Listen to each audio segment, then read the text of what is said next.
Hello, good morning. Good Good morning, Doctor. morning. Good morning. Okay, we start in 1 minute. We wait for others. You're only 32 online. Good morning, doctor. Good morning.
All right.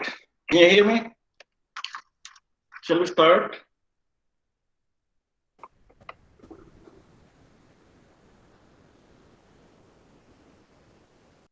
All right. We are starting one of the major activity or one of the major lessons that we have been principles and methods of teaching or nursing education. No, that is learning our learning outcomes and assessments. These are very important because this will basically be our blueprint or our plan on what to do when we are going to teach. No, everybody can understand and hear me, right? All Yes, right. Doctor. As I was telling a while ago, no, we cannot go to war without our plan of battle. We cannot go to the hospital without knowing what to do. Usually, we are actually doing this. Something like when we wake up in the morning, we have no plans, so that when we go to the hospital and work, it's just actually day gone by without suffering what or enjoying what we are doing in the hospital. No. Uh, when you are going to teach also, other teachers are doing this. They are disregarding about your plans. Supposed to be when you're going to proceed inside the classroom, you know what to do already. You know what are you going to present. You know your plans. There will always be plan A. There will always be plan A. There will always be plan B, just in case, no? So that after your activity, you will assess what you're going to do. Are you successful with your plan? Did you meet all the learning outcomes that you laid? Likewise, when you're going to teach your patient, when you're going to conduct health education, what is your plan? Plan is the basic foundation of what you're going to teach. In the plan, it embodies the learning outcomes. What are you going to achieve when you're going to do an activity? This is basically what we are going to do, and this is very important. No, so you cannot actually teach without laying down the learning outcomes. So this will basically will be our topics for a couple of days. No, we do some exercises, and we have to understand our learning outcome. And at the same time, in the end, when we have laid down our learning outcomes, we should also know how to assess our learning outcome. What is the meaning of assessment? This is the only thing that we will only serve us or will take as evidence that learning takes place. Just like what you're going to do tomorrow, you're going to have a quiz, no? So when you're going to give a quiz, it doesn't mean anything other than finding out if the students learn something. We are not going to measure intelligence. We're not going to measure the wisdom of the student, the intellect of the student. We are not going to do that. We are going only to measure if learning takes place. That's the reason why examination must always be based on the learning outcome that we uh, plan for at the start of our class. So this basically is actually the thing that I'm telling. No, examination does not mean anything. Examination does not mean or does not show the intelligence of the student. It only means one thing, that learning takes place. If everybody pass, then there is learning. But if everybody failed, then there must be something wrong with the conduct of the delivery of the learning outcome, basically with the conduct of the lesson. This is what we are supposed to understand here. So assessment and learning outcome must always go together. So if you're going to start the class, there must always be the learning outcome, and at the end of the class, there must always be an assessment. We have to assess the learning outcome that we designed initially at the start of our lesson. So that's what we will understand now. No, the learning outcomes represent one of the essential building blocks for transparency within higher education systems and qualifications. Just like when you are going to take your board examination. So if you're going to look in your catalog, there are learning outcomes there. You see, basically it's like a general learning outcome that we will base the learning outcome specifically for each subject. So in the end, we are going to measure that. If we are going to measure that, we are evaluating the conduct of the delivery of lesson in the university. That's how we are going to give. That's how we are going to assess. That's how we are going to rank the university as such in terms of the achievements of the learning outcomes. See, of course, learning outcomes will be reflectable for many things. Eventually, if there is evidence that learning takes place, then students would actually have changed their behavior. This is basically the point here. Moving forward, no? So learning outcomes are statements of what students should know. This is going to be laid down by the teacher to be agreed upon by the students. Understand and or be able to demonstrate after the completion of a process of learning.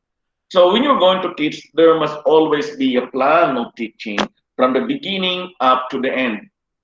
You see, if we are going to conduct 1 hour class, teachers must always plan what are they going to do. That's why if you are going to notice, there are so many ways to deliver our lessons. Lecture is one. That's the most traditional thing that we are doing.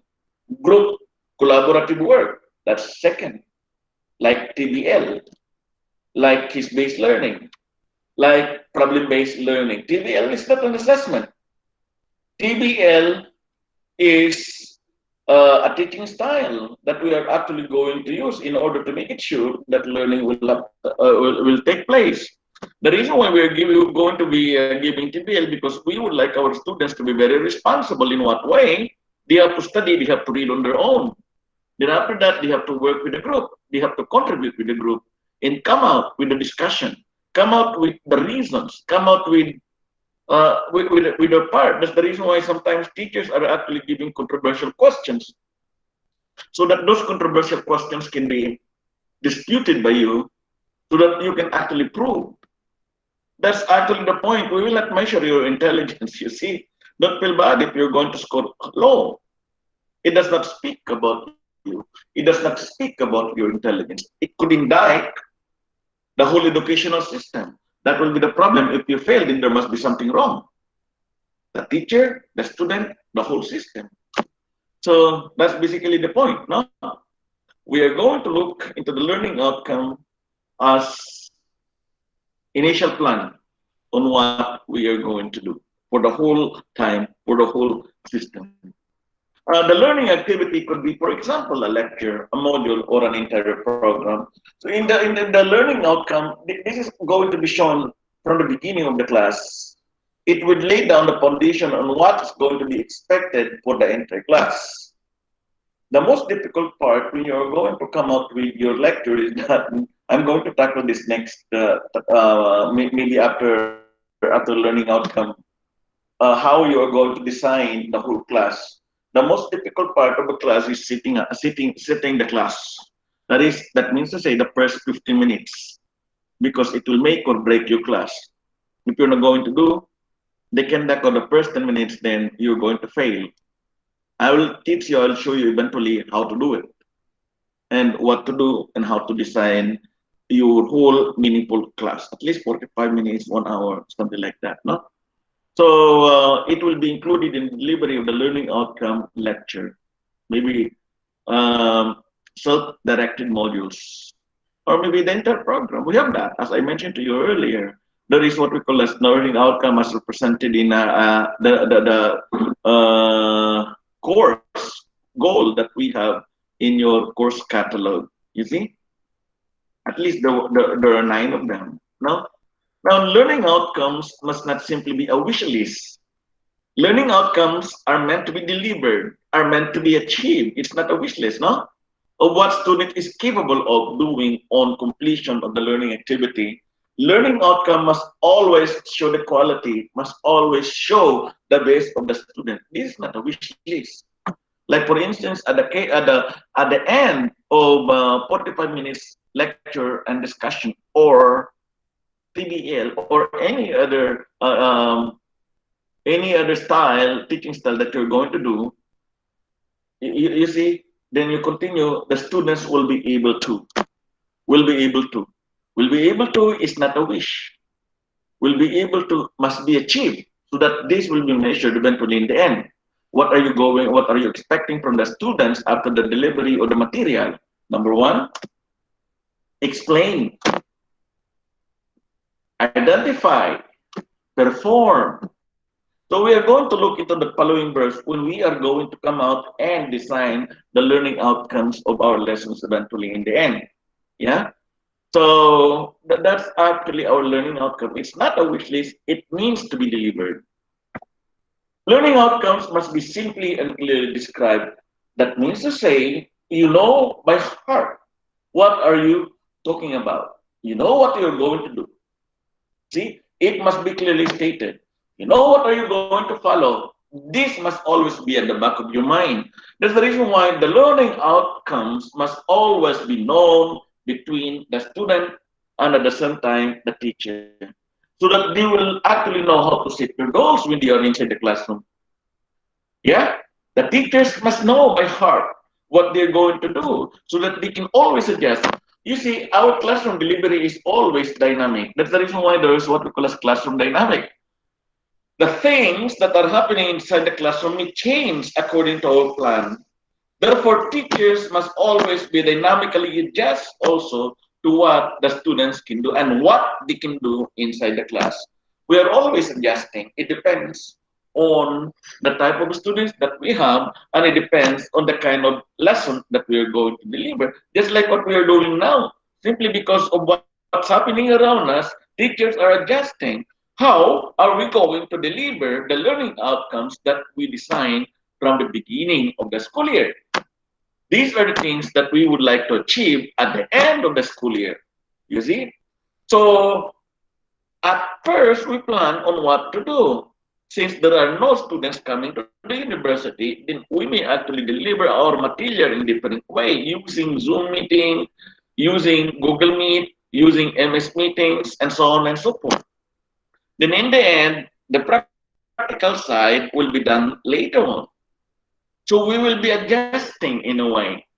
We should know that. As teachers, we should know by heart what we are trying to deliver to the students so that we can ultimately adjust on the situation, on whatever is going on in the surrounding.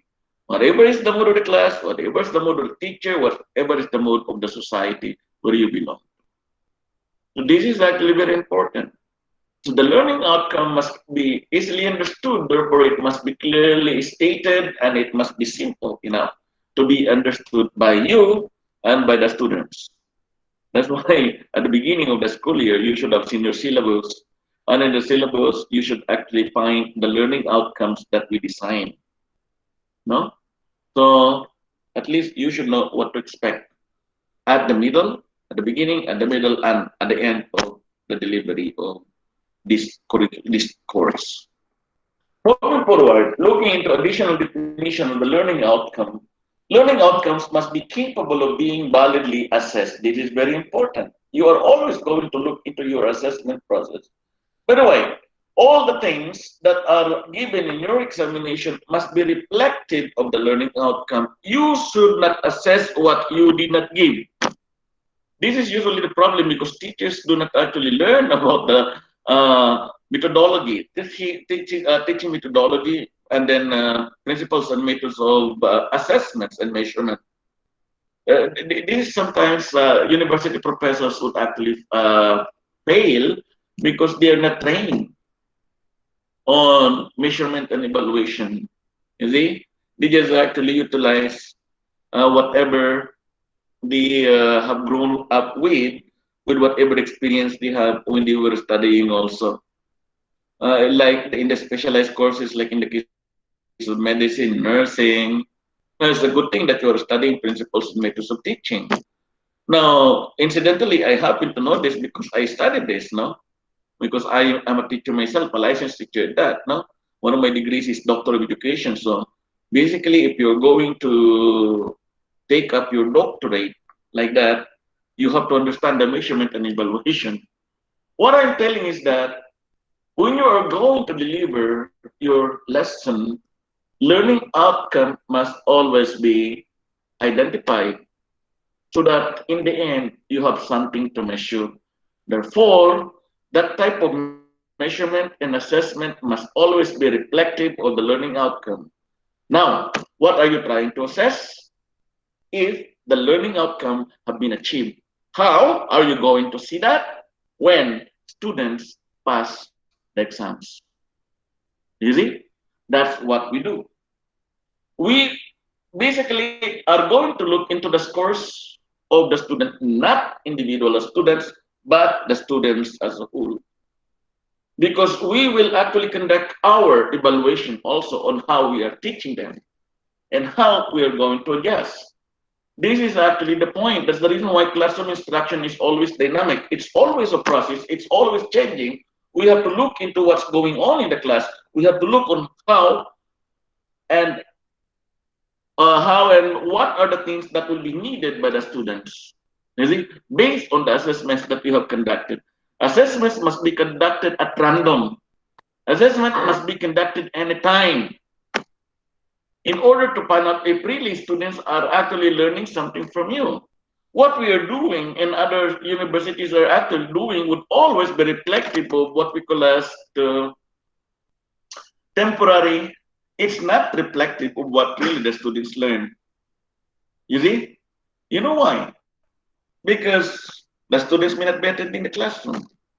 Then they get the module. They just memorize the module.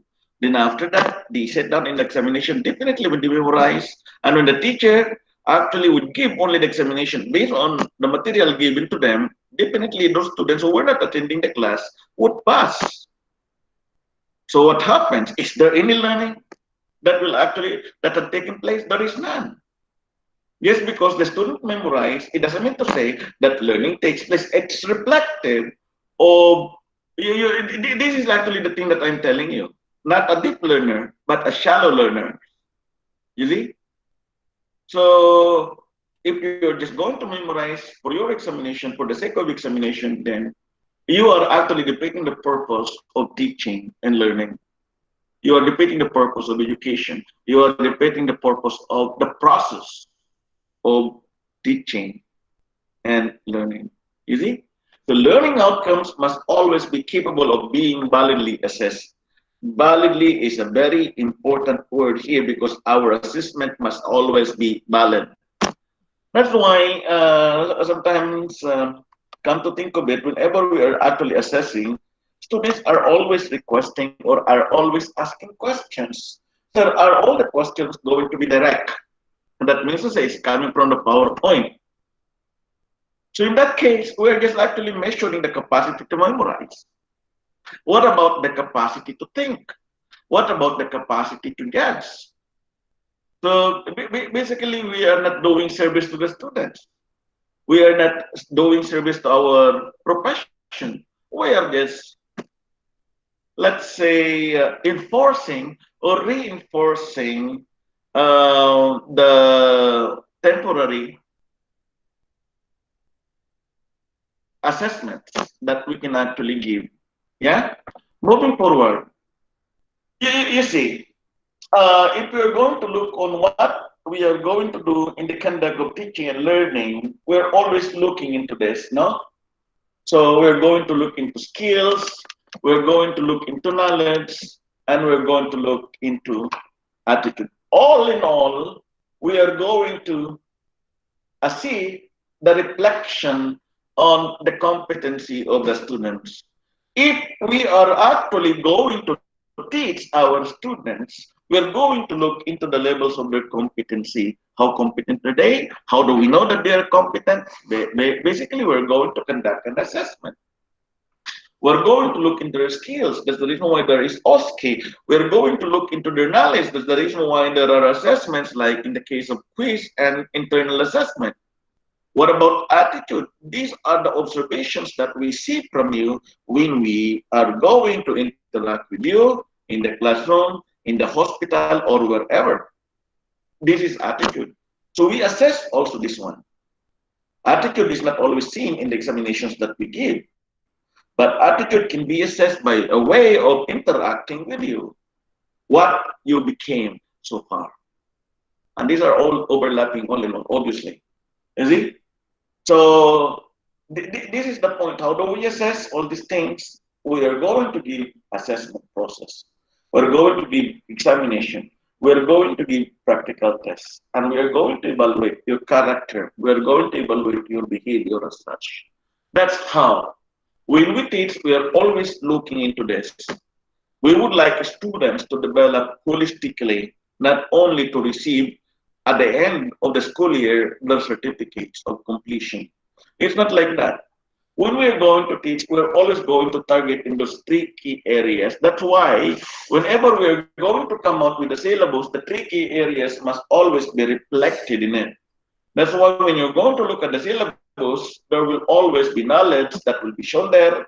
There will always be skills that will be shown there. There will be attitude that will be shown there. Now, how are we going to state this? So basically, we are stating this one by one. There are formulas that we can actually utilize in order to state this. That we're going to tackle later on. We use Bloom's taxonomy, Benjamin Bloom, no? So we look into that as we go on. So we are always thinking about this. Whenever we are going to step into teaching, wherever you are always looking into these three areas: skills, knowledge, attitude. In the hospital, when we're going to teach the patient, we're going to look into the skills, particularly skills, no? We're going also into the knowledge. You have to explain. They have to explain. They have the capacity to explain why they are doing that. And of course, their attitude towards what you are teaching, their attitudes in receiving all this knowledge that you would like to transfer. Any questions so far? You follow? No, doctor. No question. So that's why learning outcome is very important. We cannot teach without this. Just like soldiers, no? You cannot go to battlefield without a plan. There must always be a plan. What are you going to do? That's the reason why in battlefield, if you have a gun, you can just actually go to battle. It's not like that. You will be killed instantly. When you're going to plan, there must be things that will be sacrificed. There must be things that will actually be, you're going to use this to your advantage in order to achieve the learning outcome, the outcome that you have. In nursing, we call it as outcome criteria, or the NOC, or the nursing outcome criteria. That is always reflected on your plan in the nursing process. You see, these are the things that must always be looked into. In nursing service, we are supposed to know this. We are supposed to plan for this. When we go to the ward, we must actually think on what to do with the patient. If we do not do that, then our activities for the patient on that particular day will be an exercise of utility. That means to say, whatever you do, it will be meaningless because you have nothing to look forward to. You do not know how to measure if there is an improvement. In learning also, it's not like, You are knowledgeable, you go to the classroom and teach. You have to plan on what you are going to teach and come out with your lesson. Like in the case of first aid, life support system. It doesn't mean to say that we know already how to do it, you can teach. It's not like that. When you're going to teach on life support system, you're always looking forward in the development and improvement on the three key areas of teaching and learning: skill, knowledge, and attitude. And you are going to look into the learning outcome. What are the things that you are going to deliver to your students? And how and what the things that your students will learn from you? What are the things that your students will actually learn coming from you? So this is very important. And in the end, you know what to measure, you know how to assess. Yeah. So the learning outcome is actually emphasized in the late 1940s. No. So this was actually developed or emphasized on the thesis that's actually done by Benjamin Bloom. See, this Benjamin Bloom, he died in 1999. Benjamin Bloom's taxonomy is always well known in education. Now, if you're teaching, you should know Benjamin Bloom. No, because we are actually using all his, let's say, suggestions on how to come up with the learning outcomes. Right? So Benjamin Bloom died in 1999. He was born in 1913. Now, basically, some students are asking, no, when I presented this in the class, sir, are we going to memorize his date of birth? As if that will be reflected in the learning outcome, of course you can. Of course you must. But if it's not reflective in the learning outcome, sometimes you do not need to. No? Maybe important dates may not be necessary. So this is basically the point. Sir, is that going to be coming out with in the examination, the name and the date? If that is reflected in the learning outcome, yes, but it's not reflected in the learning outcome. Maybe it's a thing, let's say it's not necessary to be learned, but it's actually good to learn. Something like that. Good to know. Yeah? Now, Benjamin Bloom look on learning as a process. It's a continuous process. It's dynamic. When you say it's a process, it's evolving. It's dynamic. No? There is a high and the low side. Accordingly, we build upon our formal learning to develop more complex level of understanding from the very basic up to the very complicated. How do we start our learning process? Very basic. We have known this in our classroom learning. We have actually seen this from our children. If you are going to look at your children, they start from the basic. They cannot actually go immediately and reason out. They cannot do abstraction immediately. They have to learn from the basic. They have to learn color. They have to learn how to know the alphabets. They have to learn how to memorize the numbers. Then after that, they can go on and on and on. That's why we start first with knowledge level. That means to say facts, factuals, simple facts that can only be done through memorization. We have to memorize. In nursing, it's just like that also. We should know the history of nursing. We should know nomenclatures. We should know the different terms that we are using in nursing. Okay? Then before we can actually go on the nursing process, the next step after knowledge is actually comprehension.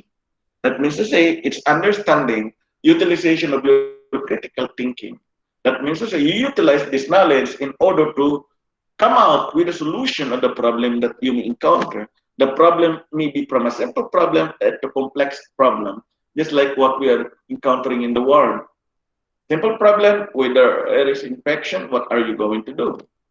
You know that already without thinking, because if there is a fever, maybe there are two things. There is infection, there is a disturbance of the hypothalamus. Then you inspect if there is infection, then you can actually find out if there is an order of antibiotics so that you can actually notify the doctor and give the antibiotics. Or if there is standing order of giving the antibiotic, in the chair of the patient, just give immediately. It's just like that. But if there are complex problems that you are actually going to find out, then it requires a complex solution, complex critical thinking process. So we're going to look into that. On Bloom's taxonomy, he was able to suggest at least 7 levels of learning process. 7 levels, therefore, of stating our learning outcome from simple to more complex, from knowledge to synthesis. Synthesis is already a creation of knowledge. Application is at actually a middle range, the learning outcome. That will be the middle when it requires your decision-making process. Nursing practice requires decision-making. Therefore, what we learn must always be into the middle learning outcome. That's how we are supposed to understand. Now, when we are going to teach life support system, what we have in mind, you see? Fatma, are you the Fatma or Mariam? No, Mariam, right? You are the you're one of the instructor, isn't it?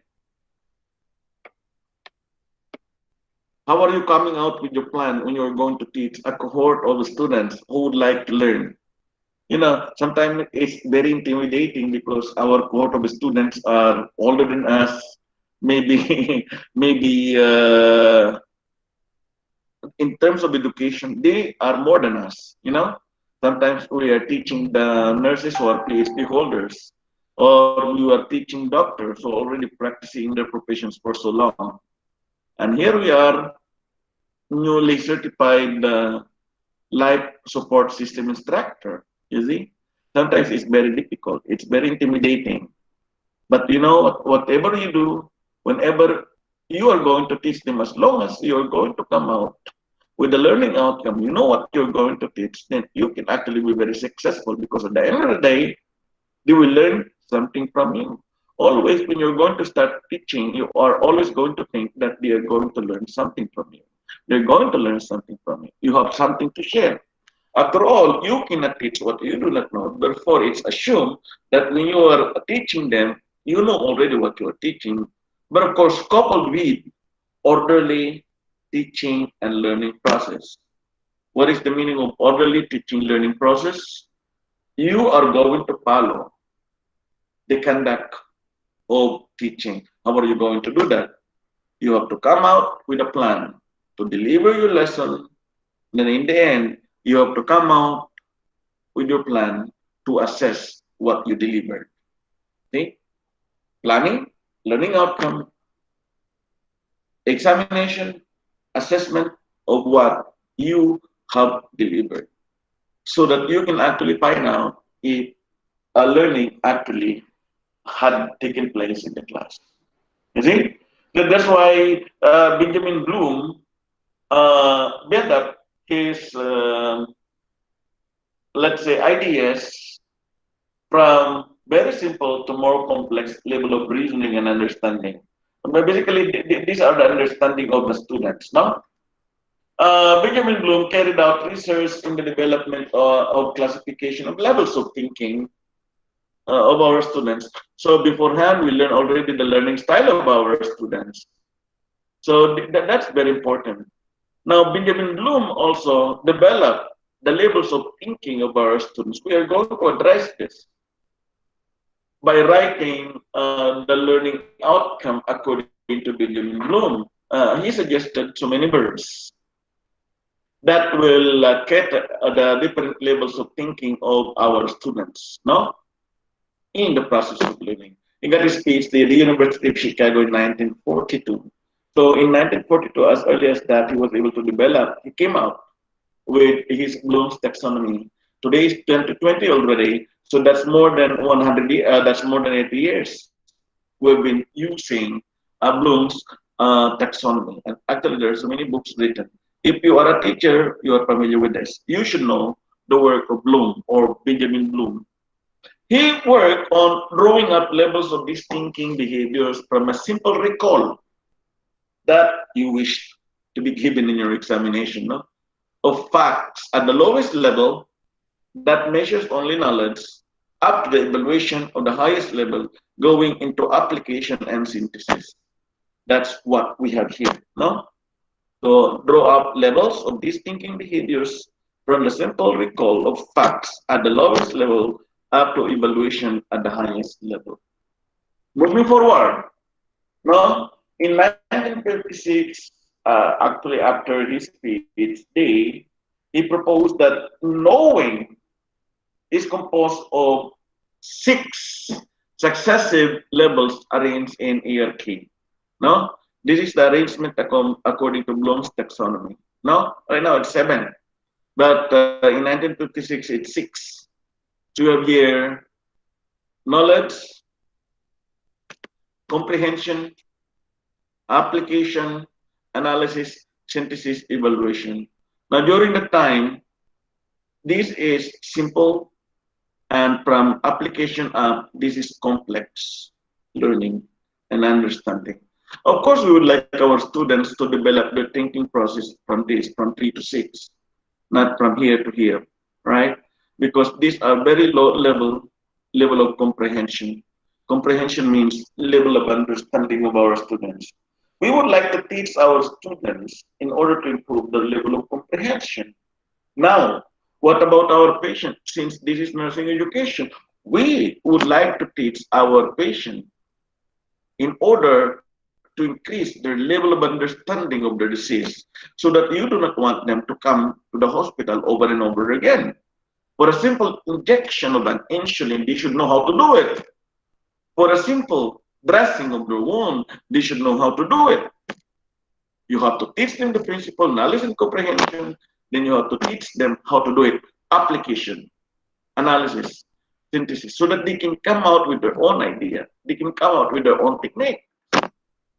So that when you're going to say, change your dressing every day, they should know what to do. You see? They do not come to you and ask them to change the dressing for you.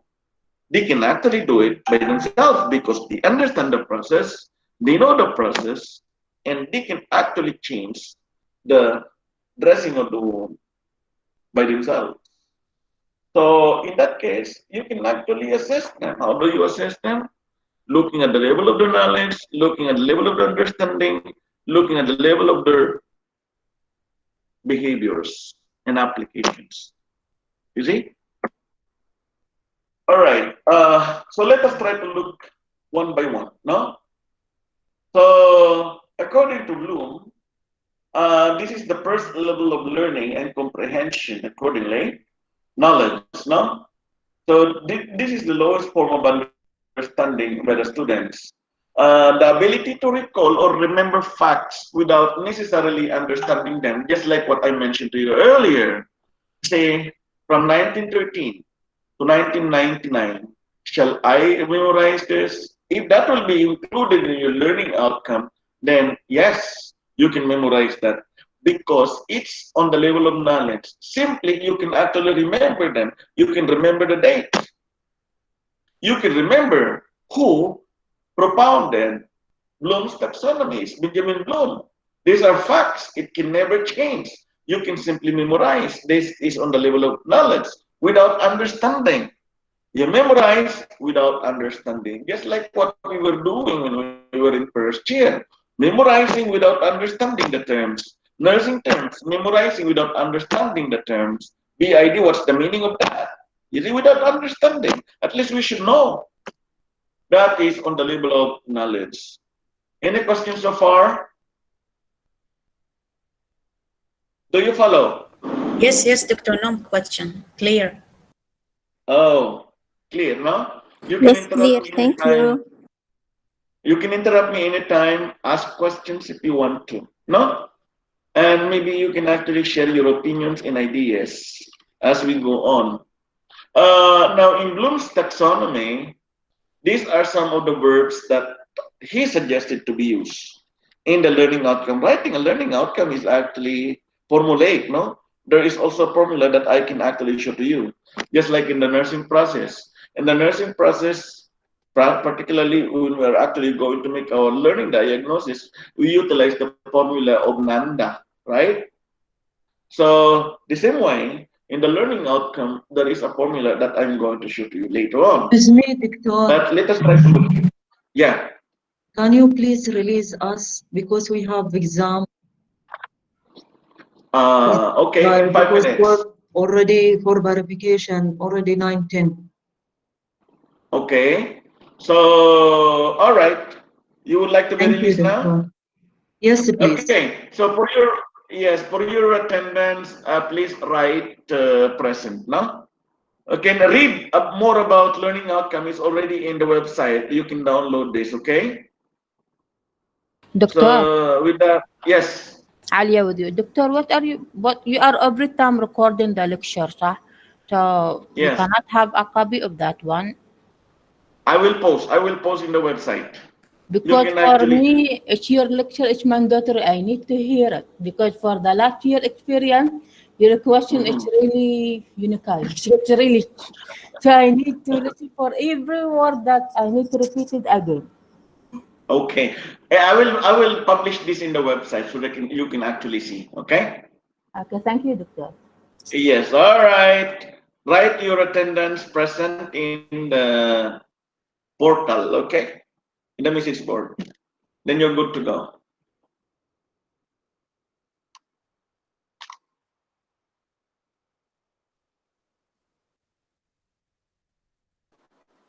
Thank you, Doctor.